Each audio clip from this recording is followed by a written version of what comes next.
Hello out there in quarantine land. We are on our way to Green Hill Art Gallery to meet curator Edie Carpenter. She will be interviewing artist Katy Mixon, who is one of 5 artists featured in Green Hill's exhibition of North Carolina women abstract painters. This was supposed to be a walkthrough event hosted at Green Hill. However, the Cultural Arts Center has been closed as we are practicing social distancing. So it's just a handful of us here in the gallery, standing 6 feet apart and staying healthy. Let's go ahead and meet Edie Carpenter and Katy Mixon.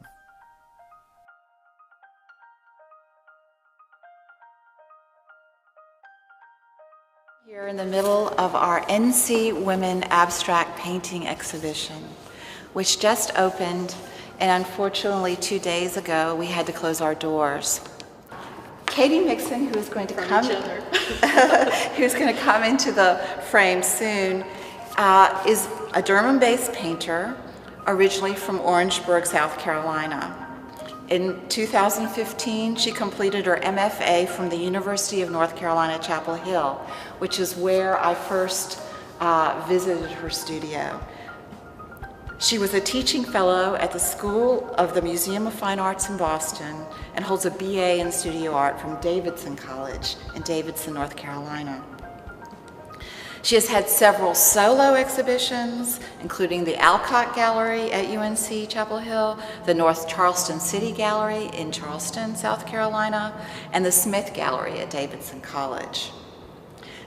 Her works are also were currently on view in the exceptional survey exhibition of North Carolina painters at the North Carolina Museum of Art Front Burner, which also, like us, is not receiving visitors at this time. I'd like just to begin this conversation with a quote that Katy wrote about her work, because as we are thinking about connections and the kind of connections that abstract painting creates between the viewer and the painting, in Katy's work, she speaks a lot about surfaces. Surfaces are spaces of knowing. They elicit touching and being touched, sensing and being sensed. They evoke the hand and therefore the body. The surface is where I and the other meet, where porousness allows for give and take. Paintings are inquiries into the potency of a surface and the capacity of color and texture to both emote and conceal. And those are really such beautiful words about your work. And when I think of your work, and as we stand in front of this double panel painting called Divided Waters from 2019, I think that surfaces are perhaps the way that people approach your work from the very beginning. And there is a lot of questions that are raised about how you develop these rich and, as you stated, porous seeming surfaces that are almost, they evoke nets or skin maybe. And could you just, first of all, describe your process for making these panels? Sure. So I'm starting on a plywood panel usually, and layering anywhere from 5 to 15 layers of oil paint, and then letting each one dry depending on the pigment, and carving back into it with wood carving tools. So the marks that you're seeing are bringing the surface back to the present, or the history back to the surface. So that's all happening kind of simultaneously. The things that typically jump out that you would read as a figure are actually some of the very first things that I put down, and then a lot of the spaces that are receding end up being kind of what's on top. So I like the to kind of play around with what is the figure, what is the ground, what is, past, what is the present, and having this sort of simultaneous conglomeration of things happening that are all coming from different layers at different moments in the making process. That's so interesting that you spoke about the question of time in the making process and how your work relates to time. I know that you're very interested in Aboriginal painting, specifically certain of the really wonderful contemporary women Aboriginal artists. And we can, if you'd like to cite some of those influences. But when I look at your work, I see a lot of relationships with the idea of a kind of a spiritual landscape that kind of takes us through a moment in time. But the way that you came up with this surface is very, very different than the group of women artists from Australia that you are often compared to. I'm a huge fan of that work, and I guess the way that I sort of relate to it is they're kind of working from both the geography and a kind of psychogeography, kind of cultural and physical at the same time, and mapping that out in through these sort of imaginative dream paintings, dreamtime paintings, and my pieces, they certainly have I think a more physicality to how they're created. And for me, it's also about like bringing in the studio, so that the panels themselves become these sort of spaces where you can see, like I kind of point these out in a lot of the different works, but some of the marks here that you'll start to see these knots, they almost look like knots in a tree or something like that, and a lot of the work are actually my knees on the panel, on the ground, working into the surface. So for me, it's not just about, like you said, the kind of references to outside of the studio, but really trying to treat also the space of the studio as its own landscape and creative space, and trying to bring in each moment into the process, making that visual. So that's, I guess, kind of how I'm thinking of it in the studio when I'm making it. How do I bring in anything that seems peripheral? How do I bring that in, or anything that I would have to talk to someone about and talk to them about how I make the work? How do I make that more visible physically in the piece itself? So I guess, that's kind of mapping, I guess, how I'm making it while I'm making it. So it's a map of both the making of the work as well as a painting that's capable of making us think of all different types of geographies. And there's an interesting statement that you've made about your work, and we are in an exhibition called NC Women Abstract Painters, is that you don't think your work is abstract. Yes, I guess and I think that has to do with what you described as the integrity and the documentary aspect of your process. Yeah.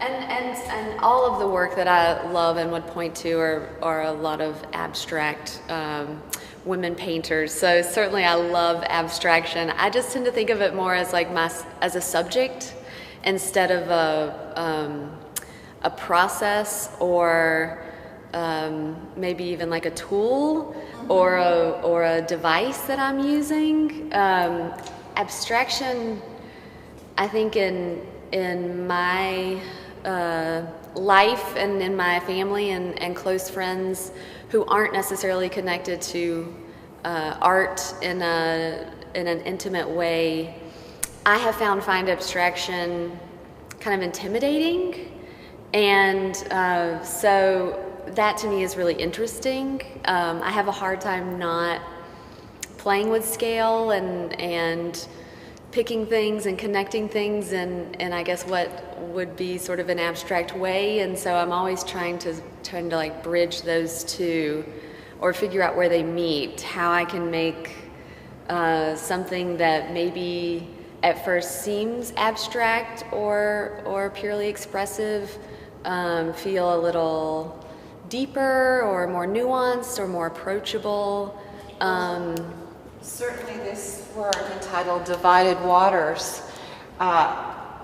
seems particularly potent and meaningful as we speak, rather divided from each other, like 6 feet apart.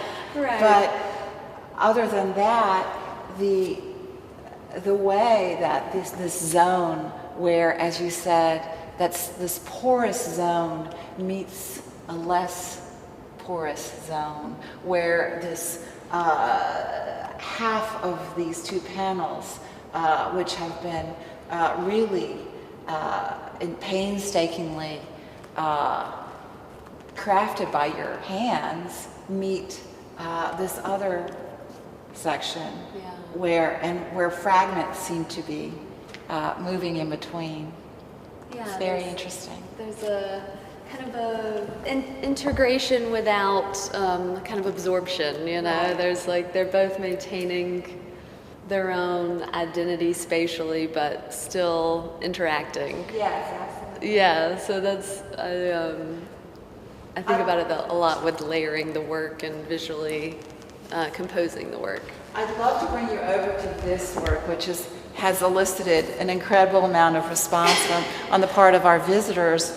We just had a group of artists in the gallery right before we closed our doors, who one of the artists was speaking, and she's a very well-known figurative artist, Alexis Levine in Greensboro, who was speaking about this painting and how it had just mesmerized her when she visited the gallery. And in this work, of course, color becomes very, very present in the wildfire. There is a kind of allusion, I think, to natural processes going on. There's also a kind of an abraded surface in the red, which is a little different than what was going on. Yeah, this is one of the most recent pieces, I think, in the show. So it's exciting that there's some response to it.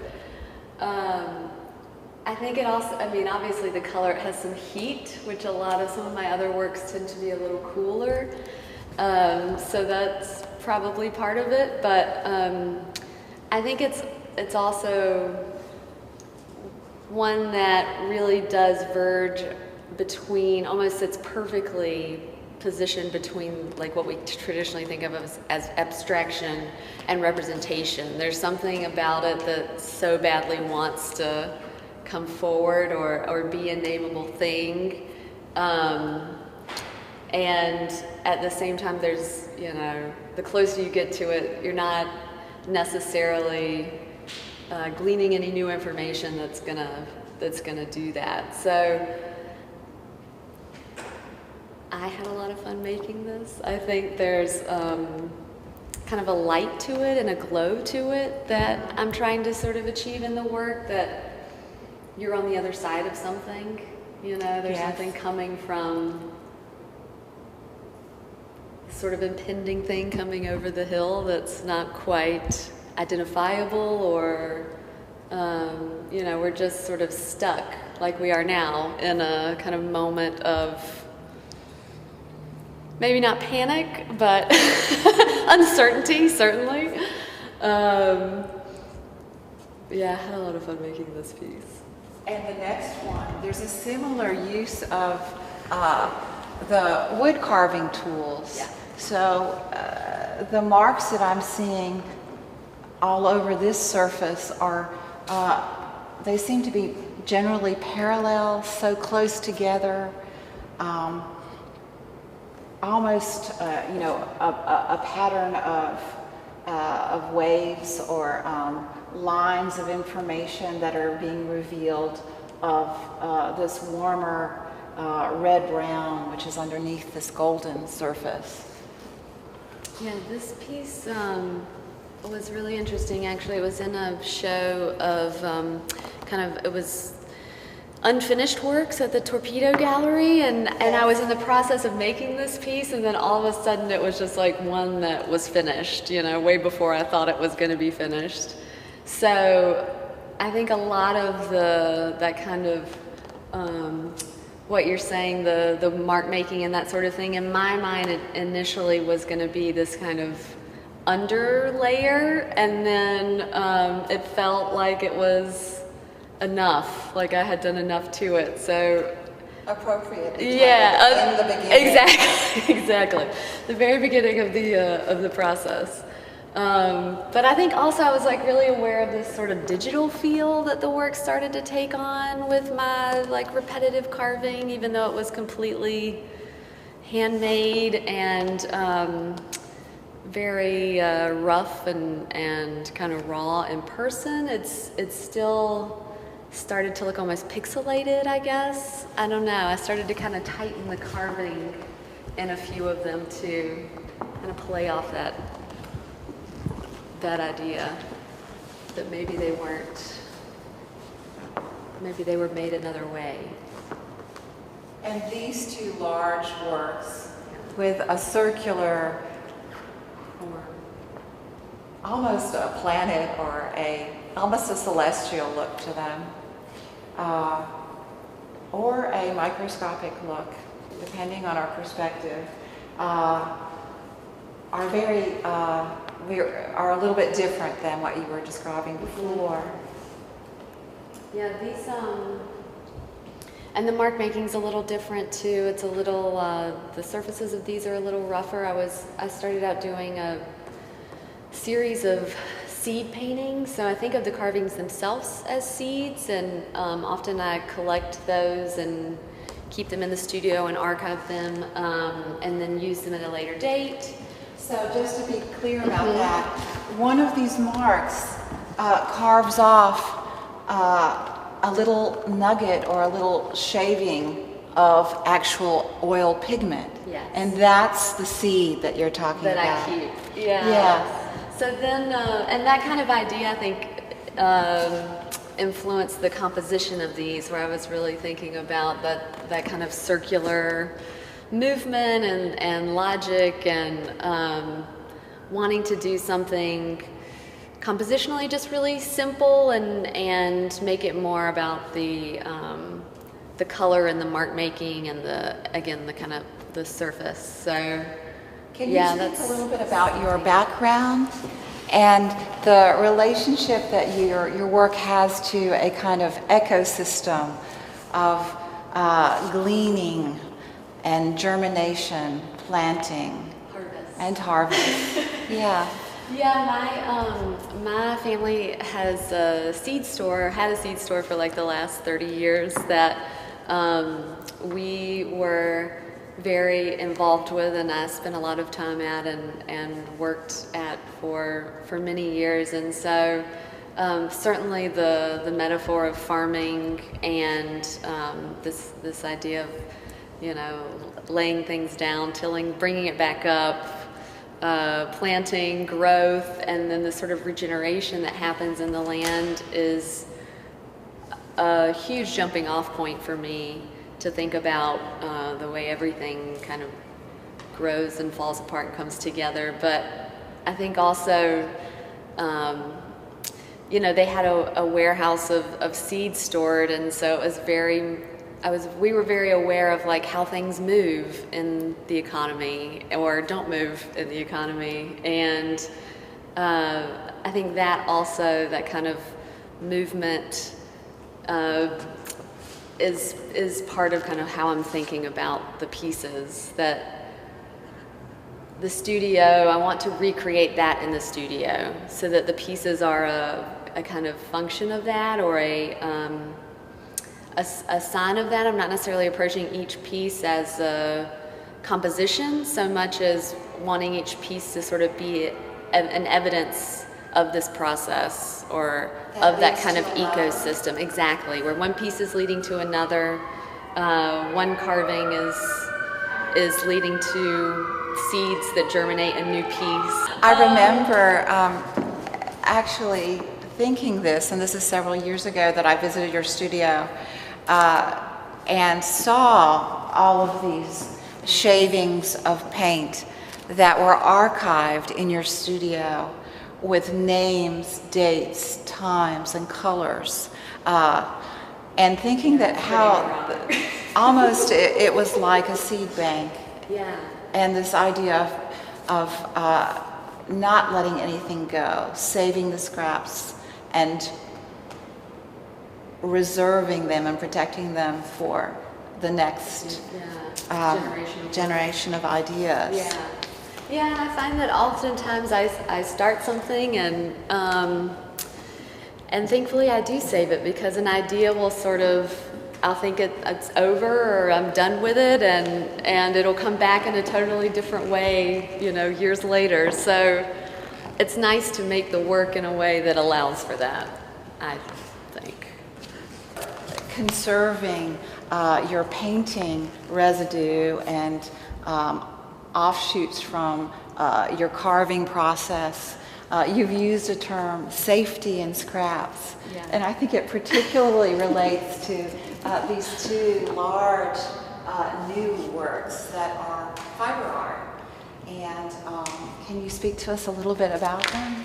Yeah, I clean my hands with cloth and baby wipes actually in the studio whenever I'm painting. Hands and brushes and palette knives and things like that, carving tools. And for the longest time I was just discarding them, not thinking anything of it, and then looked in the trash one day and it was just overflowing with all of this color, and felt like right material to do something with. So both of my grandmothers were quilters, and I was saving these for a long time, and they just started reminding me as they were piled up around the studio of their sewing rooms and their stacks of fabric and scraps that they would keep, in a similar sort of process, not really knowing what they were going to do with it. And so I felt like quilting was the perfect process to bring these back together. So it's fun to make these. I've been going through all of my trash essentially, and kind of finding the colors that I tend to, the palettes that I've been using, and any patterns that I might pick up in terms of color or value, and then bringing them back together in these quilts. So I'm excited now to knowing that this is going to be a part of the process, going back to the painting and seeing how that sort of informs these pieces as well, what comes through. So I have fun making these. These are kind of a joy after. The paintings are too, they're just a little more laborious in a different sort of physical way. And these are really closer to collage, the way that I'm putting them together.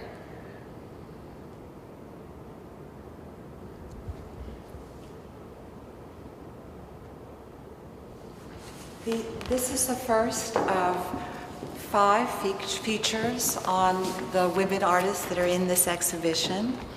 Green Hill will be producing upcoming features on Celia Johnson, Ellie Anand, Felicia Van Bork, and Barbara Ellis's work.